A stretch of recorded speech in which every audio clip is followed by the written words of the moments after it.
justificando lo que Teresa había dicho. La idea de la reforma empezó casi como un juego, en broma. Algunas de las monjas y gente laica habían estado en la celda de Teresa. Su tema favorito surgió de nuevo, la necesidad de más soledad y su deseo de vivir una vida verdaderamente monástica, libres de las influencias del mundo exterior de los muchos visitantes que frecuentaban la Encarnación. ¿Por qué no empezamos una reforma aquí mismo en la Encarnación? Era una monja joven, sobrina de Teresa, María del Campo, la que empezó todo con una sugerencia. Pero fue Teresa la que dijo que sí. Habiendo guardado esto en su corazón todos estos años, al oír las palabras de esta monja joven, sabía que era el Señor quien le hablaba a través de ella. Una mañana, después que Teresa había recibido a su amado Señor en la Santa Comunión, ella lo sintió a su lado. Él le dio a conocer que la reforma era su voluntad y que él estaría en una puerta y su madre en la otra, protegiéndola. Inclusive le dio el nombre del convento. Le dijo que se habría de llamar después de su padre adoptivo en la tierra, San José. Cuando María y José le pusieron un manto de rosas blancas y joyas sobre ella, ella se sintió como si hubiera sido bautizada y todos los pecados que había cometido le habían sido perdonados. Y ahora, 10 años más tarde, se sintió tan sola. Ansiaba las casas que había fundado, especialmente su primera, el convento de San José. Su familia, en respaldarla, había sufrido mucho. Su hermana Juana y su esposo habían estado supervisando la construcción de San José. Un día, cuando entraron a la casa, allí encontraron a su pequeño hijo atrapado bajo parte de una pared que había caído encima de él. Cargaron su pequeño cuerpo sin vida hasta el lugar donde Teresa estaba ese día. Teresa había puesto al niño en su regazo. Le rezó a nuestro Señor, el cual le contestó su oración. Después de poco rato, el niño levantó las manos una por una y empezó a jugar con ella. Teresa pensó sobre muchas cosas durante este tiempo que fue priora de la Encarnación. Quería estar con sus hermanas en la cocina, compartiendo con ellas, riéndose con ellas, tocando los utensilios. Nunca una monja con cara amarga entre ellas, con Dios siempre presente, aún entre las ollas y sartenes. La celda de Teresa en el convento de San José guardaba muchos recuerdos gratos para ella. Aquí había pasado 5 años de los más felices y tranquilos de su vida. Recordó con cariño su pequeña cama y el tronco que usaba como almohada. Pero para Teresa la parte más importante de este cuarto era el asiento pequeño en la ventana de donde miraba hacia la belleza de Ávila mientras escribió 3 de sus obras mayores: Su vida, La vía de la perfección y Castillos interiores. Pero más que San José o Medina o cualquiera de las casas que ella había fundado estos últimos 10 años, extrañaba mucho el no tener un director espiritual, de modo que ¿a quién llamó al convento de la Encarnación? Sino a Juan. Ella sabía que podía confiar en este entusiasta, equilibrado, inflexible místico, no solo para dirigirla, sino que sabía que podía confiar en él para aconsejar a las otras monjitas bajo su cuidado. San Juan habría de dirigir sabiamente a todas las monjitas en el convento por los próximos 5 años.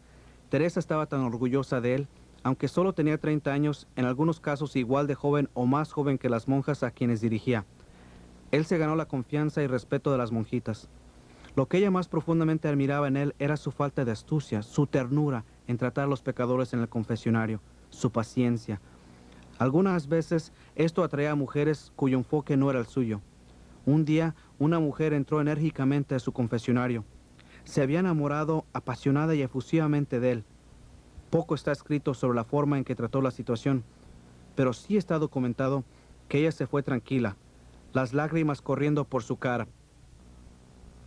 Cada uno influenció los escritos del otro, Santa Teresa y San Juan. Ella, llena de Dios y enseñada por Dios mismo, usaba la evidencia diaria de la presencia de Dios entre nosotros, no solo en la Eucaristía, sino que también Dios está entre las ollas y sartenes. Él, el poeta sabio, escribió bastante influenciado por su sabiduría teológica y filosófica. Se inspiraba de una y de la otra, cada una contribuyendo ideas a la otra. Por lo tanto, pongamos el amor de Jesús sobre todas las cosas. El que se apega a una criatura caerá por su debilidad, pero aquel que pone sus brazos alrededor de Jesús crecerá más fuerte para siempre. Él nunca te dejará. No hay camino más seguro que el de la Santa Cruz. Vengan a Jesús y Él los refrescará. Teresa amaba a nuestro Señor Jesús en la Eucaristía. Para fin de sentir su presencia dentro de ella por más tiempo, siempre pedía recibir la hostia más grande, juzgando que tomaría más tiempo en disolverse la hostia. Ahora bien, ella y Juan tenían una relación muy especial, pero él era un director espiritual severo. Un día, para hacerla comprender la importancia de la obediencia y humildad, le dio la partícula más pequeña de la hostia al momento de la comunión. Ella obedientemente lo aceptó, pero contra su voluntad. No estamos seguros de lo complacida que estaba, pero nuestro Señor Jesús estaba sumamente complacido con esta hija. Ella tuvo una visión de Jesús. Él le dijo: nadie tendrá el poder de separarte de mí. Hasta ahora no lo habías merecido, pero ahora eres mi esposa. Todo lo que es mío es tuyo. Y la tomó como esposa, dándole uno de los clavos que había perforado su cuerpo sagrado. Su paz y alegría duró poco tiempo. Un escándalo ocurrió. Una princesa viuda convenció a que la dejaran entrar a uno de los conventos de Teresa, recibiendo muchos hombres para consolarla. La viuda no solo trajo escándalo sobre ella, sino que también sospecha de la Inquisición sobre Santa Teresa. La acusaron de estar de acuerdo con la princesa, de modo que Teresa y Juan se encontraron de nuevo con grandes problemas. Por la gracia de Dios, que la princesa fue juzgada de ser la única responsable. Santa Teresa escogió a un joven de la corte española, Gracián, como superior de su comunidad en Pastrana. De seguro que eso pondría su mente en paz. El superior general de los carmelitas se enojó cuando Gracián no le informó de cada paso que daba. Le escribió a Teresa. Ella nunca recibió la carta. Él no recibió la contestación. El silencio lo enfureció. Ella lo estaba evadiendo. La paciencia lo gana todo. ¿Solo palabras de Santa Teresa? ¿O eran clamores desde lo más profundo de su corazón? ¿Y cómo afectaron a San Juan las palabras de Santa Teresa? Tostado, vicario general de los carmelitas y temido jefe de la Inquisición, había sido persuadido en contra de ella por el superior general. Tostado hizo todo lo que pudo para evitar que ella fuese elegida de nuevo como priora, hasta el punto de excomunicar a las 50 monjas que votaron por ella, decididas a apoyar a su madre superiora. Él estaba furioso con las monjas que no le hacían caso. Él necesitaba culpar a alguien. Vamos a culpar al fraile Juan, su director espiritual. No pudiendo persuadir al frágil fraile, arrestó a San Juan y a su compañero, los golpeó y los puso en celdas separadas. Teresa fue a ver al rey. Mientras tanto, el plan de Tostado fue de aterrorizarlos, de romper sus voluntades. Metió a San Juan en una celda demasiado pequeña aún para su pequeño cuerpo. Se le permitía salir solo en aquellos momentos raros, cuando le daban algún pan y agua para comer del piso. Cuando terminaba de comer esta comida ni siquiera digna para perros, para no perder ninguna oportunidad, sus carceleros le desnudaban la espalda y despiadadamente lo azotaban una y otra vez, los látigos arrancando la piel que ya estaba colgando. El abuso mental fue añadido al abuso físico. Los españoles habían aprendido bien sus lecciones cuando habían sido invadidos. Cuando terminaron de humillarlos, enviaron a San Juan y a su compañero de nuevo a la soledad del confinamiento solitario. Como pasó 8 largos meses en prisión, ahora en Toledo, reflexionó en cómo hasta hombres buenos tienen capacidad para la maldad. Y en esta ocasión, por supuesto, era para el bien de la Madre Iglesia. Ninguna cantidad de mentiras, de amenazas, ni siquiera la monotonía mortal, ni comida tan asquerosa que pensó que lo estaban envenenando. Ninguna cantidad de azotes que aún un hombre fuerte y saludable no podría sobrevivir podían hacer que San Juan abandonara su fidelidad a Santa Teresa y a la Reforma. En su dolor y tormento de cuerpo y alma, San Juan de la Cruz empezó a componer uno de los más bellos versos españoles. El silencio puso sus manos invisibles sobre mi corazón y la noche me conoció. Fue esto revelado a San Juan mientras sufría los tormentos de prisión, las horas pasando lentamente hasta convertirse en días, en semanas, en meses, en lo que parecía haber sido a veces la eternidad. El 15 de agosto, la fiesta de la Asunción, San Juan estaba tan debilitado debido al calor intenso de su celda que no reconoció a su carcelero, quien le preguntó a San Juan en qué había estado pensando. San Juan le pidió por la consolación de celebrar la Santa Misa. El carcelero, como era de esperar, se lo negó. Esa noche, Nuestra Señora se le apareció a San Juan y le prometió que escaparía. Una semana después, San Juan se escapó. Abriendo la puerta de su celda, caminó al frente de los carceleros que estaban totalmente dormidos a su lado. Descendió por la pared, escapándose durante la noche, no sabiendo hacia dónde iba. Su único guía era un perro que corría al frente de él. Finalmente se encontró en el convento de San José. Se quedó ahí por un par de meses. Las cosas no mejoraron para este pequeño grupo del Señor. A Teresa le fue prohibido salir de Ávila. Todo estaba en contra de Teresa y San Juan de la Cruz. Muy pocos frailes con demasiados enemigos. Sus casas fueron confiscadas. Había poca esperanza. ¿O acaso había esperanza? Había la corte española. Teresa tenía al rey de su lado. Al rey no le gustaba tener a un italiano interfiriendo con una corte española y sus asuntos. Una orden fue distribuida suspendiendo toda acción en contra de la Reforma, liberando al nuncio apostólico autoridad sobre el asunto. San Juan de la Cruz había soportado las largas noches de su encarcelamiento. Ahora ya terminado, él buscó y no pudo encontrar consuelo en su poesía, ya que su mente había quedado en blanco. Ahora su corazón, robado de cualquier consuelo humano, San Juan se volvió hacia Dios y encontró a su Dios amado. Esto fue su consuelo, este Dios fiel, a veces sosteniéndose solo con los dedos de la promesa del Señor que nunca lo dejaría. Mientras todo esto ocurría, San Juan estaba separado de Santa Teresa y de sus tantos amigos. Aunque el campo donde él estaba había sido todo lo que su corazón había deseado, un lugar perfecto para retirarse y conocer a su Señor en el silencio de las montañas, solo le sirvió para recordarle dolorosamente de todo lo que le había pasado y de lo que su familia de la Reforma estaba todavía sufriendo. Con esto atormentándolo, empezó a escribir La noche oscura del alma. Habló de la renunciación del propio ser, la muerte de la memoria, de elevar la voluntad sobre sí misma hasta las alturas de donde pueda vislumbrar a Dios para empezar a conocerlo. La noche oscura del alma es nada más que otro nombre para el camino estrecho por el que tenemos que pasar hacia la perfección del amor, que es la unión bendita con Dios. Solo haciendo a Dios el centro de nuestras vidas, entregándolo a Él las 4 pasiones que dominan nuestra vida, alegría, esperanza, dolor y temor, entonces, y solo entonces, podremos amar al Señor, nuestro Dios, con todo nuestro corazón y mente y alma y fuerza. La noche oscura del alma fue escrita por un hombre quien tomó la cruz como su signo, quien vivió y escribió a través de ese signo. Pero, aunque solo habló acerca de cosas santas, él estaba muy lejos de ser lo que uno llamaría un santo de cara triste.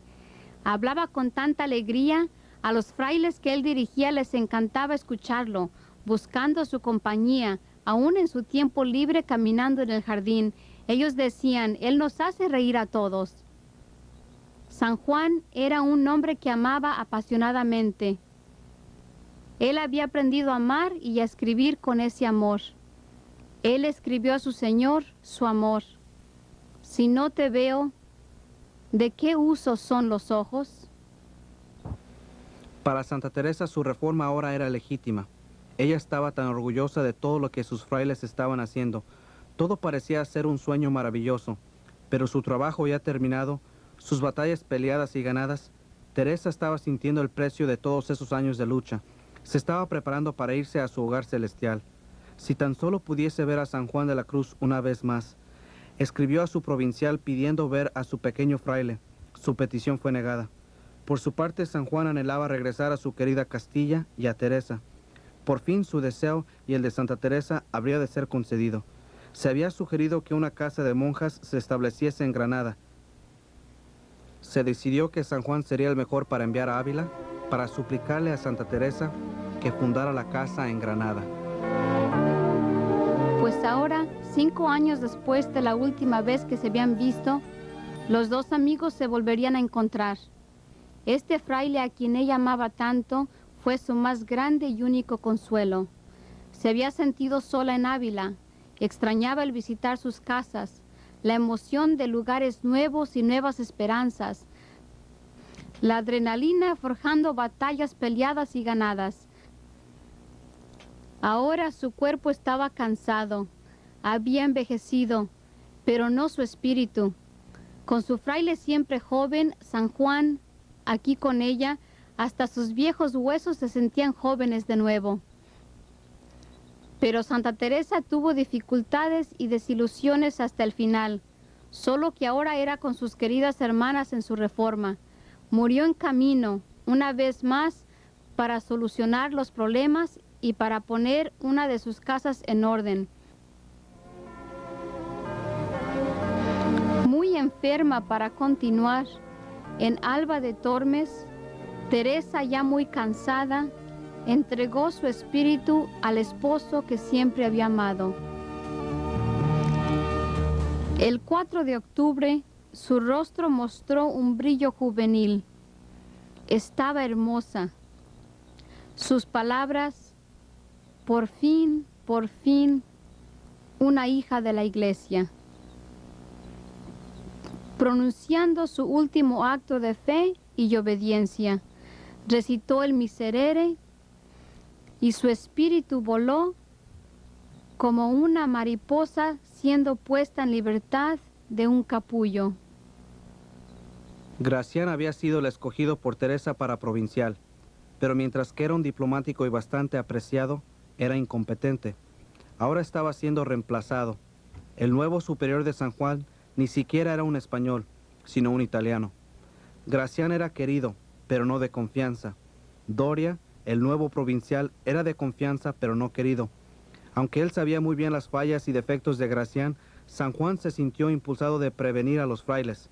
Ninguna cantidad de súplicas pudieron cambiar la forma de pensar de los frailes. Ellos votaron en contra de Gracián y a favor de Doria, y luego todo empezó. Dorian demostró ser un tirano. Si hubiera podido, hubiera expulsado a Gracián, pero no pudo hacerlo, de modo que lo envió a México. Pero aún México no estaba lo suficientemente lejos.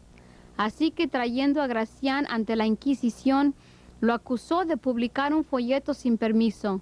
Y si eso no fuese suficiente, añadió que Gracián estaba teniendo relaciones sexuales con las monjas. Gracián fue expulsado de la orden. Era el turno de Santa Teresa. Las monjas de Teresa, atáquenlas. Como Santa Teresa era la regla en vez de la excepción, estas fuertes mujeres españolas no se dieron por vencidas. San Juan de la Cruz se levantó en la asamblea y habló, defendiendo a Teresa y a sus monjas. Doria permanecía en silencio.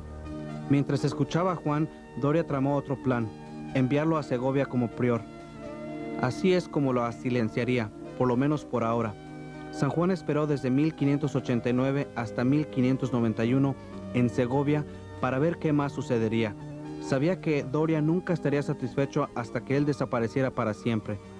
Él construyó su convento con sus propias manos. Estaba satisfecho, pero una buena amiga, llevó el caso de San Juan a Roma. Ella declaró bajo juramento que Doria en realidad estaba obrando en contra de la reforma de Teresa. Su petición fue concedida, San Juan fue exonerado.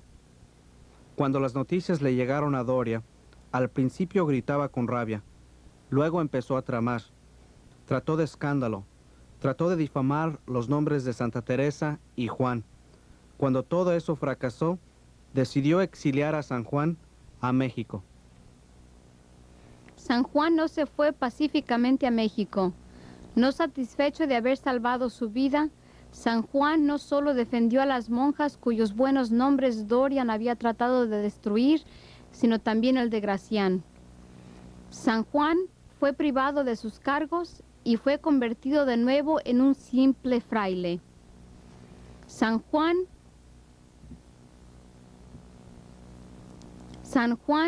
fue exiliado a la solitaria y remota Peñuela, en la cadena montañosa de la Sierra Nevada. Aquí encontraría la paz hasta que otro enemigo atacó, esta vez uno físico. Los frailes tuvieron que llevar a San Juan a Úbeda. Él tenía una fiebre terrible y pensaron que podía obtener ayuda allí. Su viaje pareció no tener fin.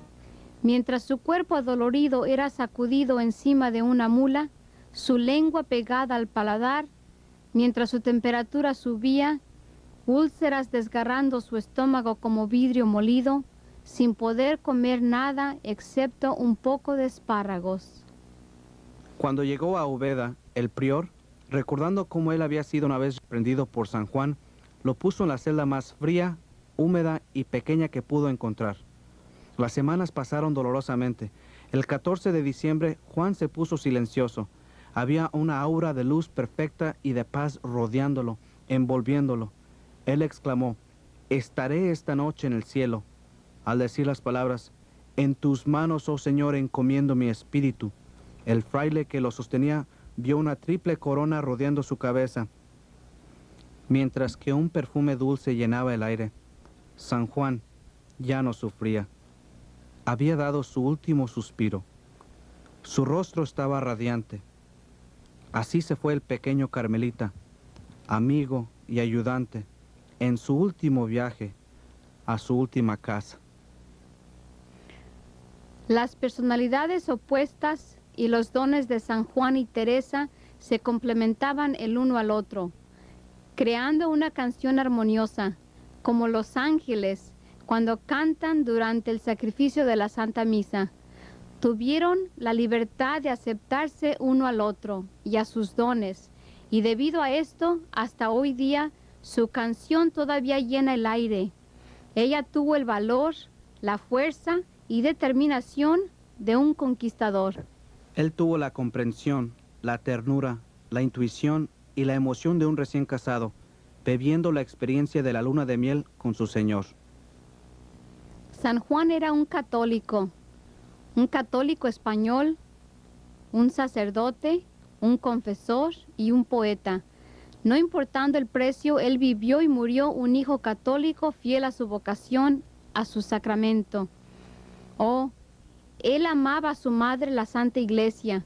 Él amaba todo acerca de la Iglesia, pero más especialmente el sacrificio de la Santa Misa. La Iglesia no solo tenía nada en contra de él, sino que lo elevó a comunión de los santos. En 1675 fue beatificado. En 1726 fue canonizado. 200 años más tarde fue declarado por esta Iglesia que tanto amó y obedeció, doctor de la Iglesia Universal. Su cuerpo incorrupto fue sacado de su tumba modesta y elevado a este magnífico tributo en la iglesia que construyó con sus propias manos. San Juan de la Cruz estaba apasionadamente enamorado de su Señor y no había lugar para regresar a la vida anterior. Él nos advierte sabiamente que Dios guía a cada alma por diferentes caminos. Difícilmente se puede encontrar a una sola alma que pueda caminar tan siquiera la mitad del camino adecuado para otro. Al final de la llama viva, San Juan hace un resumen. En un corto pasaje, el misterio de Dios en el alma del hombre. Dios mora en secreto en todas las almas, escondido en sus propios seres, porque de lo contrario no podrían existir. Pero como a la medida en que hemos de conocerlo en el cielo, qué diferente es la manera en que Él mora en cada alma. Porque en algunas almas Él mora solo, y en otras no solo. En algunas Él mora contento, en otras disgustado. En algunas Él mora como si estuviese en su casa, poniéndola en orden y notando todo, mientras que en otras Él mora como un extraño en la casa de otro, donde no se le permite hacer nada o dar ninguna orden. San Juan escribió, un alma no ha de seguir los deseos y diseños del corazón. Por el contrario, debe de renunciar su propio ser, permitiendo ser humillado y orar, siempre listo para cargar y seguir a Jesús conforme carga su cruz, cargando la propia cruz. ¿Y cuál va a ser tu recompensa? Puedes contar con esto del mundo. Vas a ser poco popular. Perderás a tus amistades, tu crédito, tu reputación y hasta tus bienes mundanos. Las lenguas de la gente se levantarán en contra de ti, se reirán de ti y te ridiculizarán. Tratarán de tentarte de que regreses a ser como eras y como ellos son todavía. Usarán tu corazón en contra de ti, lógica y orgullo, tu intelecto, tus puntos fuertes y tus puntos débiles. Y muy a menudo, todo en el nombre de Dios, o por lo menos por tu propio bien. Pero la promesa de Jesús, estaré siempre contigo, te sostendrá, porque el Señor te librará de todo esto. El amor produce una semejanza. La calidad del amor de un hombre es influenciado en gran parte por lo que él ama. Cuando está cerca del amado, está fortalecido por ese amor. Estas almas que aman, aman no solo al amado, aman el amor. Y en ese caso, cuando el amor es para el autor de todo amor, él llena al amado con tanto amor que el amado no lo puede contener y es transformado.